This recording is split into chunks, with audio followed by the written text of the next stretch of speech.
Today we're going to talk about roll tacking. The ingredients of a good roll tack are a little bit hard to define, but we're going to try to go through the video today and identify some of the more straightforward things you can do to improve your tacks.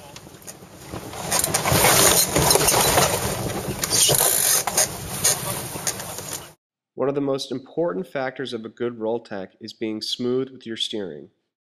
As you watch a slow motion instant replay here, you'll notice that the tiller going into the tack is never turned much past around 30 degrees.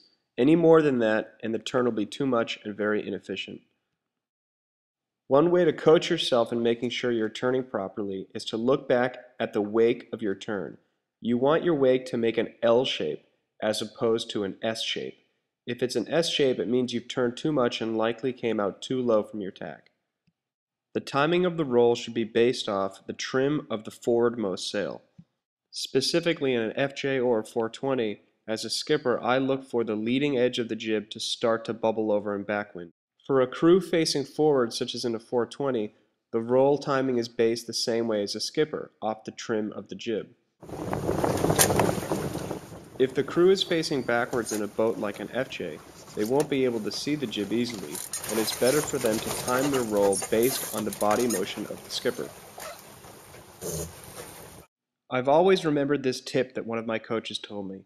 You have to come out of your tack the same way you went into it. It's a pretty straightforward tip, but it's really easy to forget how you went into a tack when you're flattening.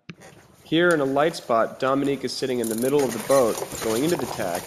After she flattens hard, she makes sure she gets right back to where she was originally. Proper main sheet trim throughout the maneuver will make or break your tack.